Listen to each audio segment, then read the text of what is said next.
Yesus Kristus adalah jalan, kebenaran, dan hidup.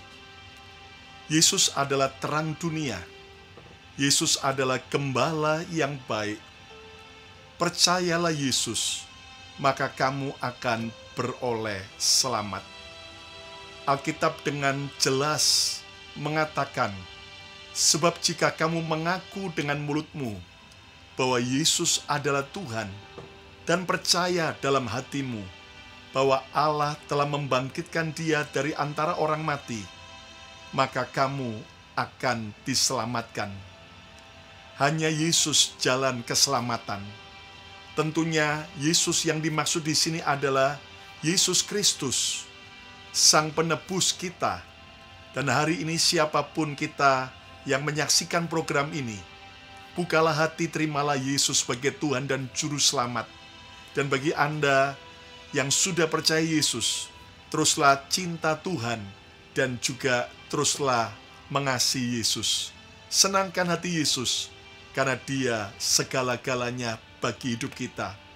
Yang percaya, yang setuju, ayo coba ketik katakan, hanya Yesus, kepastian aku diselamatkan. Hanya Yesus memberi kepastian aku diselamatkan. Selamat berjumpa kembali semua sahabat Mesbah Mujizat. Salam sukacita, salam kebahagiaan, dan salam mujizat. Hari ini kita bersyukur kita kembali bertemu dalam program Mesbah Mujizat.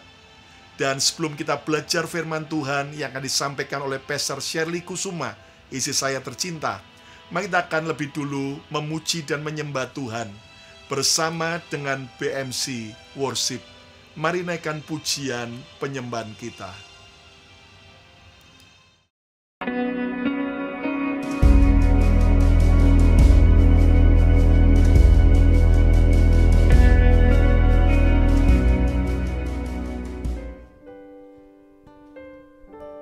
Shalom sahabat Mesbah Mujizat. Tak perlu kita takut, tak perlu kita khawatir. Karena Tuhan Yesuslah yang akan menjaga dan menyertai kita. Percaya dengan iman, maka apa yang kita imani itu terjadi. Haleluya, amin.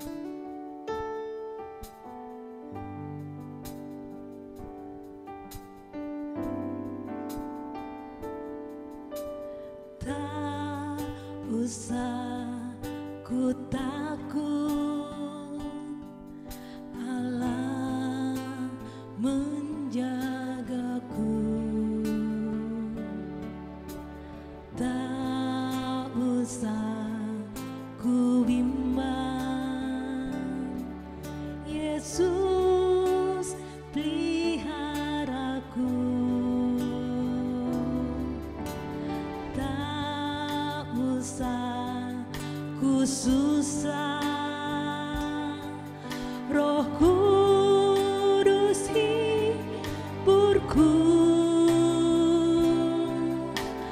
tak usah ku cemas, Dia memberkatiku. Kita angkat pujian ini bersama-sama, nyanyikan tak usah ku takut. Tak usah ku takut, sebab Engkau Allah ada bersama-sama dengan kami, Tuhan. Engkau menjaga kami dan menuntun kami. Tak usah ku bimbang, Yesus, Engkau Yesus yang pelihara aku. Tak usah ku cemas, Dia kudus hiburku.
Demikianlah firman Tuhan.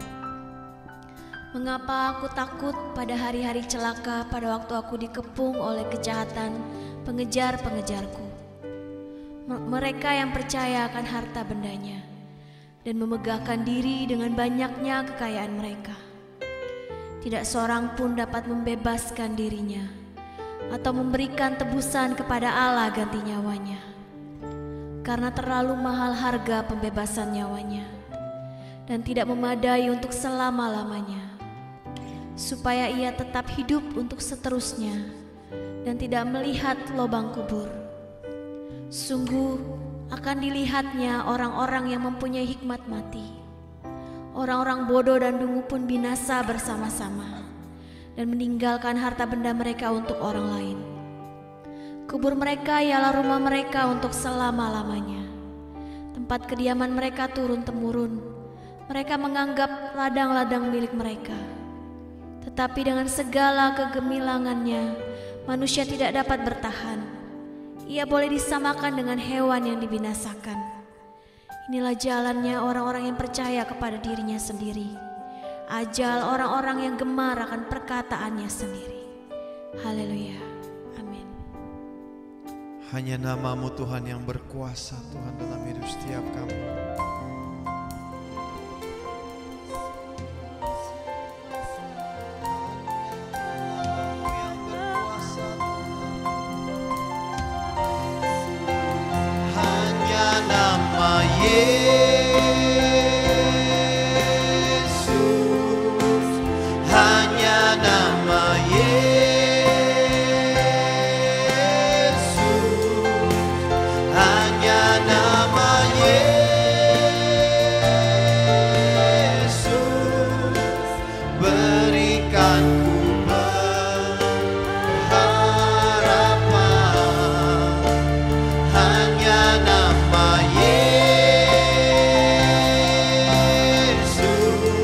Nama-Mu berkuasa Tuhan, nama-Mu berdaulat Tuhan, amin. Hanya nama Yesus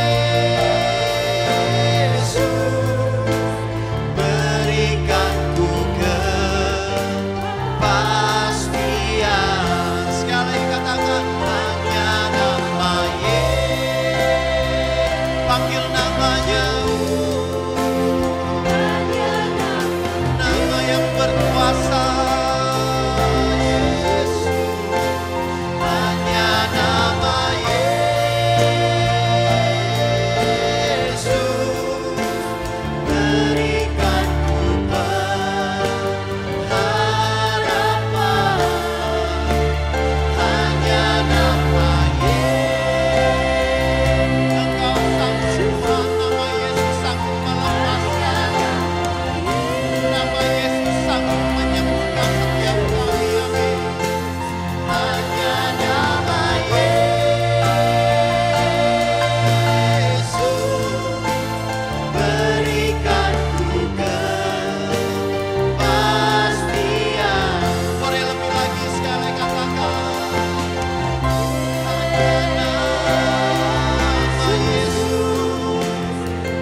kasih Tuhan. Kami sungguh mengucap syukur Bapa. Kami bangga punya Allah seperti Engkau, karena hanya nama Yesus yang memberikan pengharapan, hanya nama Yesus yang memberikan kepastian. Biar kami Tuhan mau sambut firman-Mu, kami mau siap Tuhan untuk mendengarkan lebih lagi firman-Mu ini Tuhan. Sehingga kami bukan hanya sebagai pendengar, tetapi kami mau melakukan firman-Mu. Amin. Yang siap melakukan firman Tuhan, bersama-sama katakan saya, amin. Shalom para sahabat Mesbah Mujizat yang saya kasihi, dan tentunya Tuhan Yesus sangat mengasihi setiap saudara semua. Saya mau menyapa untuk setiap para sahabat Mesbah Mujizat yang sudah dengan setia mengikuti acara program kami, baik secara langsung maupun secara siaran ulang. Dan kita sudah sungguh sangat diberkati dengan lagu-lagu pujian penyembahan yang dinaikkan oleh tim Praise and Worship dari gereja Bethany Miracle Center yang ada di kota Philadelphia, Amerika Serikat. Dan saya sungguh sangat diberkati dengan lagu yang terakhir, bagaimana bahwa hanya nama Yesus, nama yang sungguh sangat ajaib. Bagi saudara yang sepakat dengan saya, Anda bisa ketikkan bersama-sama di layar Anda, katakan, hanya nama Yesus, nama yang ajaib. Hanya nama Yesus, nama yang ajaib. Amin. Saya sungguh percaya bahwa hanya di dalam satu nama saja, yaitu nama Tuhan Yesus Kristus, di sana kita bisa mendapatkan keselamatan, kita bisa mendapatkan kesembuhan, kita bisa mendapatkan kebahagiaan yang sejati. Bahkan semua apa yang dunia ini tawarkan, itu tidak ada bandingannya dengan yang Tuhan tawarkan kepada saudara dan saya. Siang hari ini saya mau membagikan satu renungan singkat yang saya beri judul Yesus yang palsu. Wow, apakah itu Yesus yang palsu? Mari kita baca bersama-sama di dalam kitab Matius pasal 27 ayat yang ke-17. Sebelum kita membaca ayat ini, saya akan memberikan cerita pendahuluan kenapa ayat 27 ayat 17 ini muncul di dalam Alkitab saudara dan saya. Kalau Anda mengikuti flashback kembali, mengingat akan peristiwa kematian Tuhan Yesus di atas kayu salib, maka ketika Tuhan Yesus itu ditangkap oleh prajurit Roma di Taman Getsemani, maka karena hari sudah menjelang hari Sabat, maka para prajurit Roma menahan dan membawa Tuhan kita Yesus Kristus untuk bisa diadili oleh Pontius Pilatus. Dan semalam-malaman untuk menunggu pengadilan pada pagi harinya, maka mereka menggantung Tuhan Yesus di atas sebuah lubang di basement, di atas sebuah yang seperti sumur yang kering. Dan setelah digantung semalam-malaman di dalam rumah Pontius Pilatus, maka keesokan paginya Yesus pun diadili di hadapan rakyat Israel. Dan muncullah ayat ini, Matius 27 ayat yang ke-17.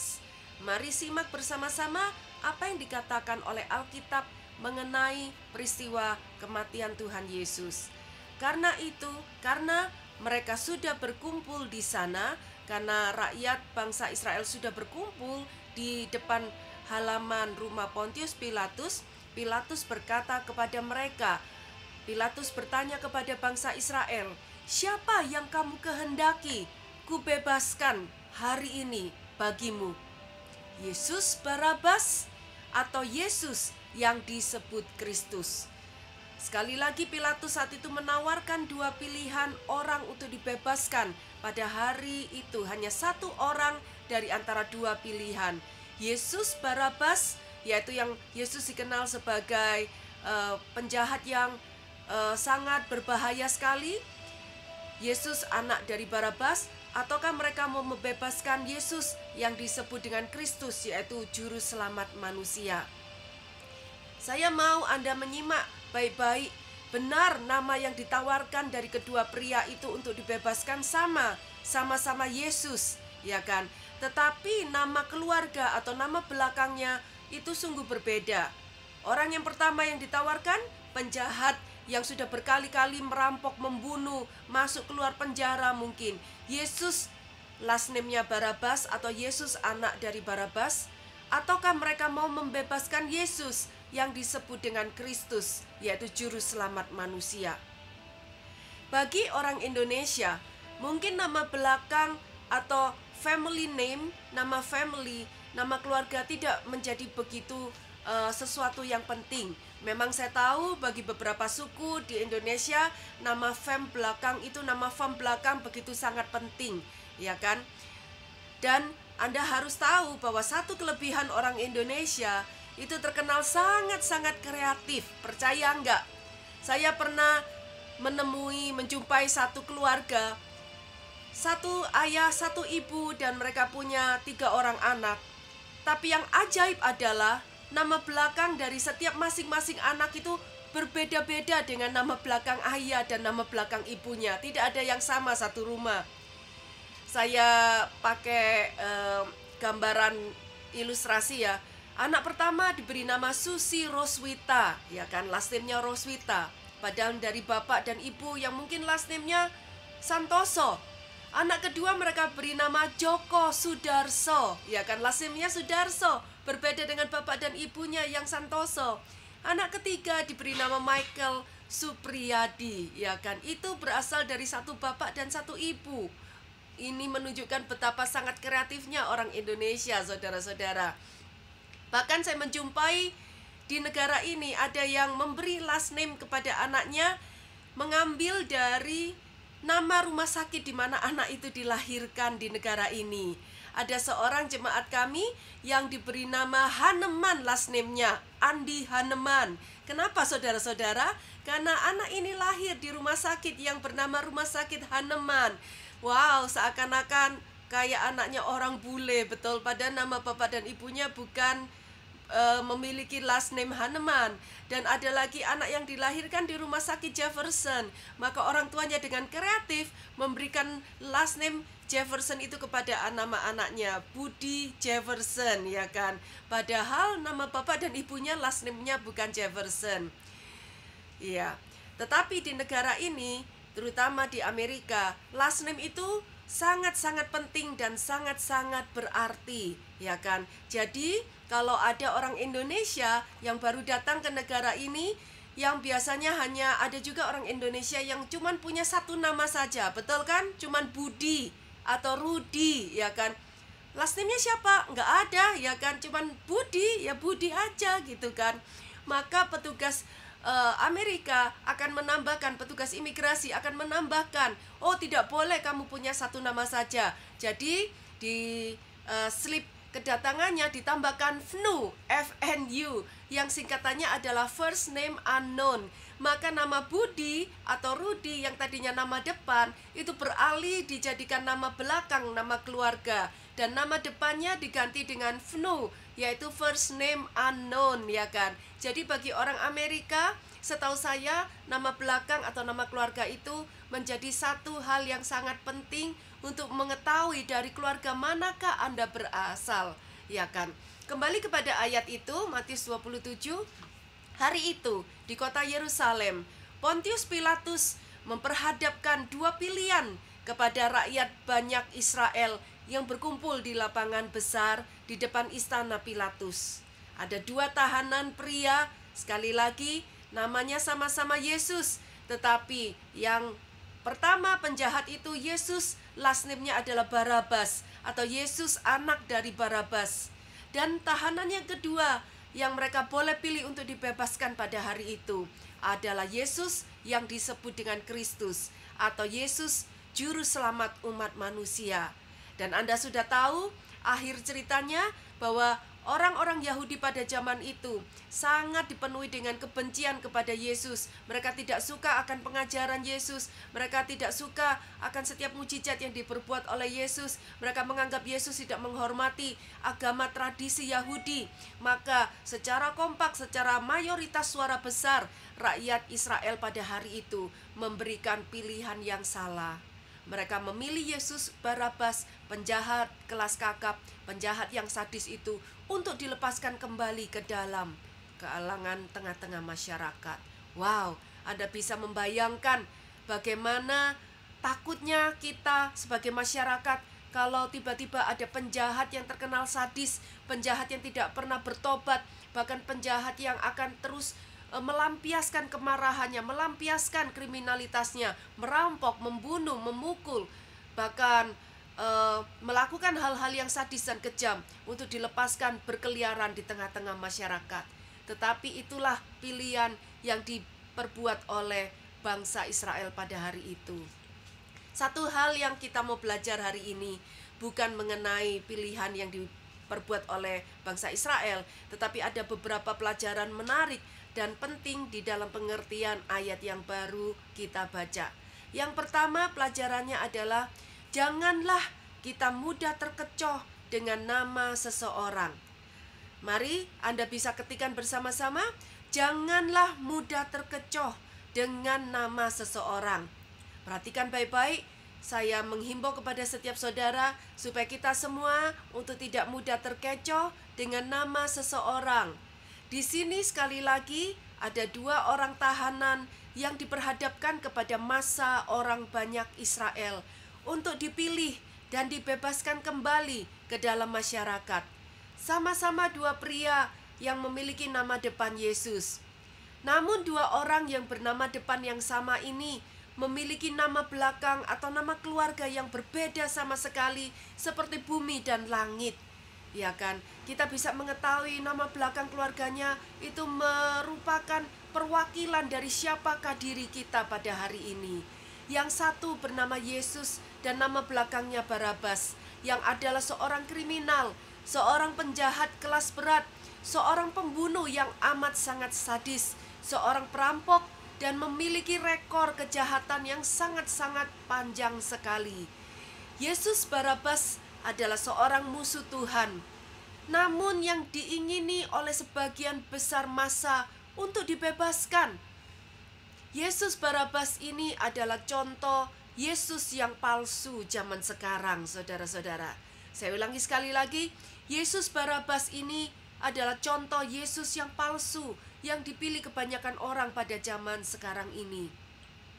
Betapa banyak keadilan diselewengkan dan orang banyak lebih memilih membebaskan seorang penjahat sadis untuk lepas merdeka dan kembali masuk ke dalam masyarakat.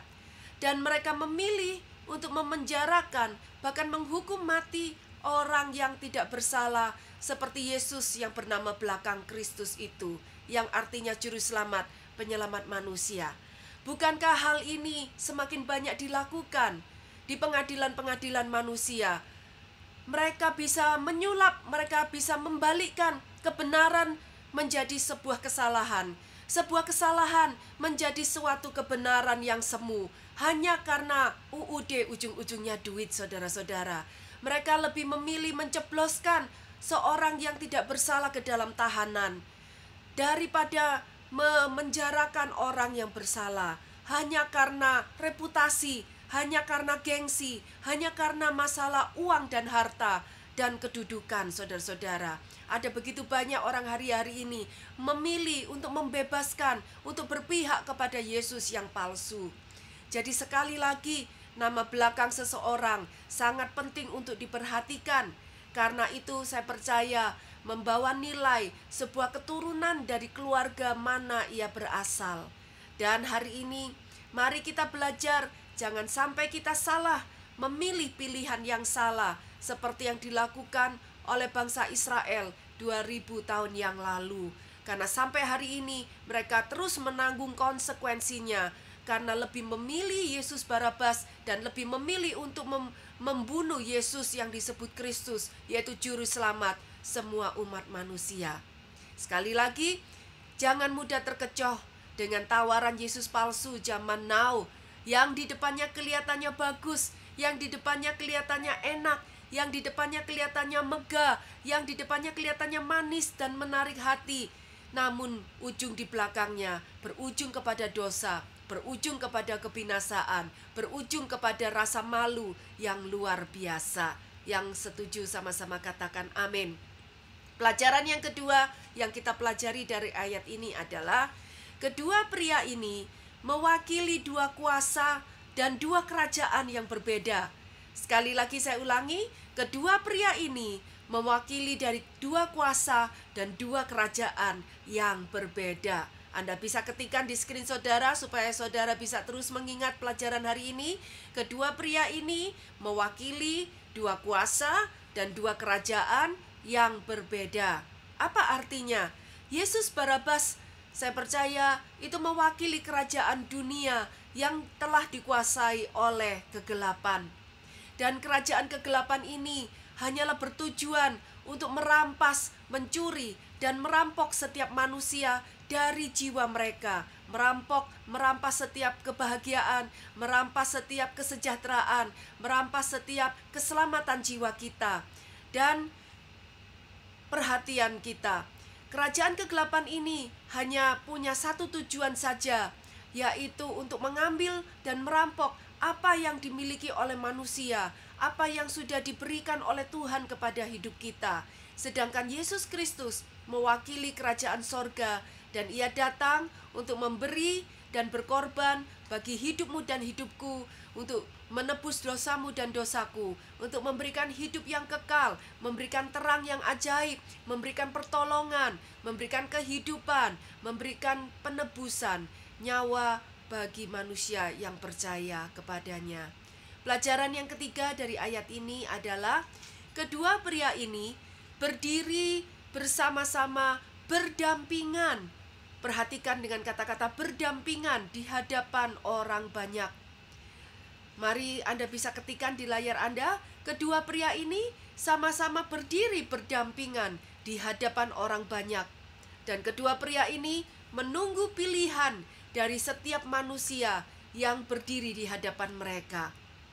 Dari zaman Yesus sampai kepada zaman modern di mana kita tinggal saat ini, kita akan terus diperhadapkan dengan dua pilihan.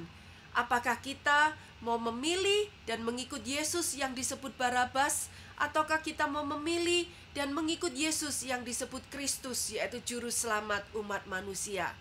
Dan kita tidak bisa mengatakan aku mau pilih yang kedua-duanya. Anda tidak bisa melakukan itu. Anda hanya bisa memilih satu di antara dua pilihan, Yesus Barabas atau Yesus yang disebut dengan Kristus juru selamat umat manusia. Karena saya percaya antara Barabas dan Kristus merupakan pilihan dua hal yang sungguh sangat berbeda dan bertolak belakang. Seperti Anda memilih antara kegelapan dan keterangan dan terang yang tidak bisa bersatu. Anda harus memilih antara minyak atau air, dan minyak dan air tidak bisa bersatu, saudara-saudara. Demikian juga dikatakan di dalam Alkitab bahwa kita tidak bisa menyembah Allah dan menyembah Mamon pada saat yang bersamaan. Kita tidak bisa menyembah Tuhan Yesus dan memilih menyembah setan pada saat yang bersamaan. Kita tidak bisa menyembah Allah yang disebut Yesus dan kita mau terus menikmati kenikmatan dunia yang akhirnya akan merebut keselamatan jiwa kita. Tentukan pilihanmu hari ini. Demikian juga kita tidak bisa cinta kepada Tuhan dan cinta dunia sekaligus, saudara-saudara. Karena dikatakan jika kita cinta akan dunia ini, maka hal itu akan menjadikan kita musuhnya Tuhan. Apakah saudara mau menjadi musuhnya Tuhan? Tentu saja tidak, bukan? Dan saya juga berdoa supaya tidak ada seorang pun dari kita yang berdiri dan menjadikan kita musuhnya Tuhan, saudara-saudara. Tapi saya mau memberi semangat kepada setiap kita untuk kita terus berdiri di pihaknya Tuhan, sehingga anugerah demi anugerah, mujizat dan belas kasihan Tuhan terus turun di dalam hidup kita semua. Yang setuju katakan amin. Mari ketikkan bersama-sama, aku mau berdiri di pihaknya Tuhan. Mari ketikkan bersama-sama, aku mau berdiri di pihaknya Tuhan. Sebaliknya, jika kita memilih untuk cinta kepada Tuhan Yesus, maka ada satu resiko yang mesti kita hadapi. Maka dunia akan membenci saudara dan saya. Dan hal itu jangan kaget, karena hal itu sudah dikatakan dengan jelas di dalam Alkitab. Tetapi janganlah saudara berkecil hati, karena ketika kita lebih memilih cinta kepada Yesus, kita lebih mengutamakan Tuhan Yesus di atas segala-galanya. Percayalah, Tuhan tidak akan pernah meninggalkan kita, dan pertolongannya, perlindungannya, bahkan semua apa yang ada di sorga itu menjadi hakmu dan hakku untuk kita nikmati di dunia ini dan juga di dunia kekekalan. Pelajaran yang keempat adalah nasib kekekalan hidup kita sangat ditentukan oleh pilihan kita hari ini. Ketikan bersama-sama sekali lagi, nasib kekekalan hidupku sangat ditentukan oleh pilihanku hari ini. Orang Yahudi yang lebih memilih Barabas untuk dibebaskan, maka sebagai konsekuensinya mereka mengatakan, tanggungkan kepada kami darah Yesus, ya kan? Dan akhirnya benar-benar mereka menanggung darah Yesus itu di atas keturunan mereka. Karena somehow pada suatu saat sejarah dunia membuktikan bahwa ada begitu banyak orang Yahudi yang dibunuh di dalam kamp militer konsentrasi dari Hitler yang sangat membenci orang-orang Yahudi. Dan saya percaya itu adalah salah satu konsekuensi ketika mereka mengatakan, ketika mereka lebih memilih membebaskan Yesus Barabas, mereka mau menanggung darah Yesus Kristus yang tidak berdosa. Dan akibatnya ada begitu banyak orang-orang Yahudi yang menderita karena mereka memilih untuk membunuh Yesus Kristus yang adalah juru selamat umat manusia. Dan saya percaya jika kita lebih memilih di dalam Yesus Kristus ada kehidupan, dan di mana kalau kita memilih Yesus Barabas, di sana hanya ada kematian yang kekal. Jadi mari saudara dan saya, untuk saudara dan saya mengizinkan Yesus Kristus masuk dalam hidupmu, mengundang Yesus Kristus masuk sebagai Raja, sehingga ada kehidupan yang kekal di dalam hidupmu dan hidupku semuanya. Jadi ketika kita diperhadapkan dengan dua pilihan, kehidupan dan kematian, maka sesuai dengan ayat di dalam Ulangan 30 ayat 15, pilihlah kehidupan. Ulangan 30 ayat 15 dikatakan pilihlah kehidupan.